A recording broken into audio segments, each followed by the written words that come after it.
What if I told you that President Ruto's trip to China is not about development, trade, or diplomacy? What if this trip is the final act in a dangerous game, a game that could bankrupt our country, sell our sovereignty, and secure one man's power, all in a single move? I, William Samoei Ruto. Why is Ruto really in China, and how much is Kenya about to lose? So, while this is going on, the president is on a state visit to China. Do they understand how it is that the Chinese do business? My friend, they may not come to you with the strict regulations as the Americans would do, whereby they say, you need to look into your tax regime, you need to look into education, this, that. They'll give you what you want. Yeah, you need to close some taps. But at the end of the day, my friend, you will pay them their money. Or we will take something for us. Let us start with the truth that no one in government is willing to say out loud. Kenya is broke. As of now, every 60 shillings collected in tax, 38 goes straight to paying debt. What is left can't even run the basics. Hospitals, schools, salaries. The IMF has already warned. The World Bank has pulled back. Kenya is out of room and out of friends. So as we are talking today, all the revenue has been collected is going towards debt. The debt repayment. Now, CT, I want you to take a pen and I want you to understand this very clearly. And I want Kenyans to simplify this. Take a pen. For every 100 shillings, government is now, according to the estimates, let's assume between now and June, I don't think they'll get to 2.1. Our calculation is that it's going to be about 80% of our tax revenue is going to go to debt. So for every 100 shillings, 80 shillings goes to debt. The president can't raise taxes any higher without sparking a full-scale revolt. Because Ruto now has no money. Because he's been borrowing. And the Kenyans have told him, you cannot borrow. Ruto has said no taxation. But he said he's continued to taxation, and he refused taxation through the finance bill, so he cannot tax Kenyans. So, what does a desperate regime do when the economy is collapsing and the campaign trail is just around the corner?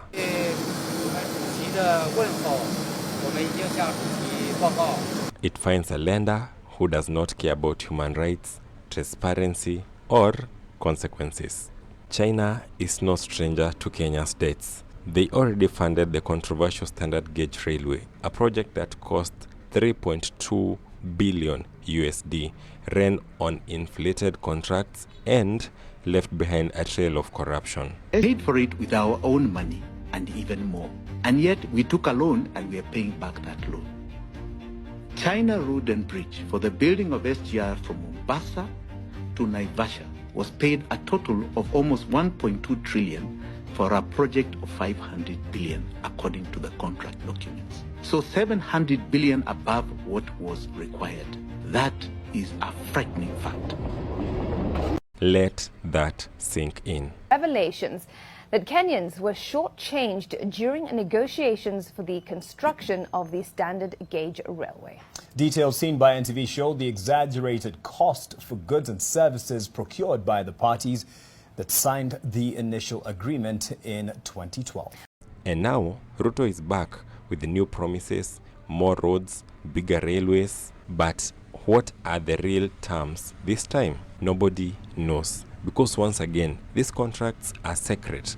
The Kenyan people are locked out. Speaking during the Kenya-China Investment Forum in the Chinese capital, Beijing, President William Ruto revealed that Kenya is seeking funds to extend the construction of the standard gauge railway project from Naivasha to the Kenya-Uganda border in Malaba. The reason why we are discussing with China on extending the standard gauge railway beyond Naivasha.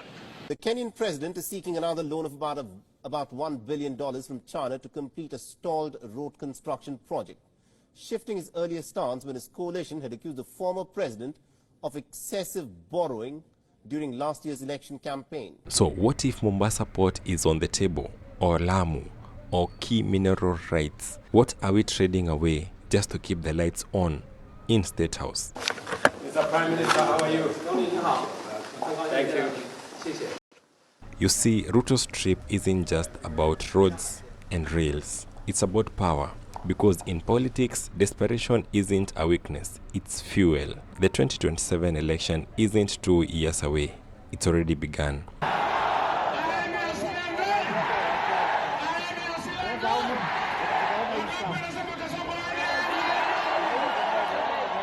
Ruto knows he won 2022 on a populist wave, but that wave is gone. The cost of living is crashing, unemployment is rising, and the trust in his promises fading fast. So how does a president win re-election when the country is burning? Well, he creates new corruption pipelines, disguised as development, massive Chinese-funded infrastructure projects that no one questions. Once the money arrives, it's carved up and hidden. And that is the money that is used for cuts for MPs to keep parliaments loyal, cuts for the governors to secure regions, and the rest is used as a war chest for 2027.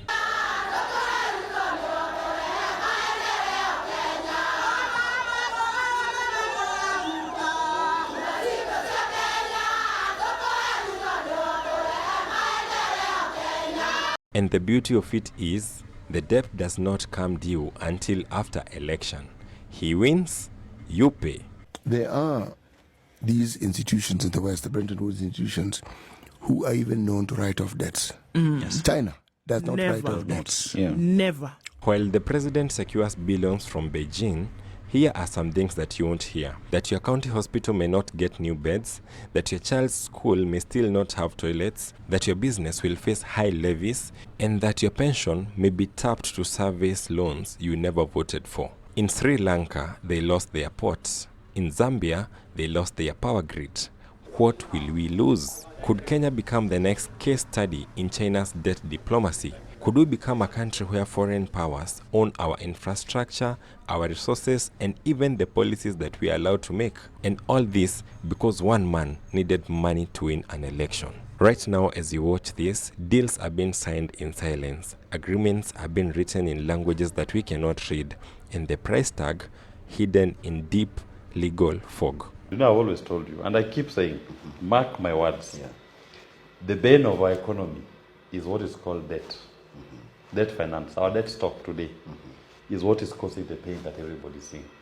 And I am now getting worrying signs that Kenya will likely default, most likely default on the payment of its debts. So what if the default triggers that our assets should be captured?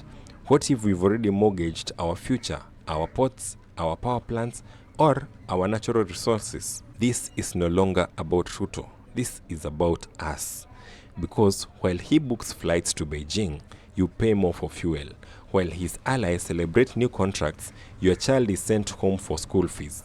While his team prepares for 2027, you are still stuck in 2025. And when the loans run dry, when the grace periods end, it won't be State House auctioned off. It will be your future. If we stay silent, we don't just lose money. We lose independence. We lose dignity. We lose the ability to say, this country belongs to its people. The fight ahead is not easy, but it's necessary. Expose the deals, demand transparency, protect our resources, because the danger isn't in what China takes. It is in what we let our leaders give away without a fight. What I really want you to know is that Ruto's trip to China is not just another visit. It's a gamble with Kenya's soul. And if we lose this one, we may never get it back. Consider subscribing.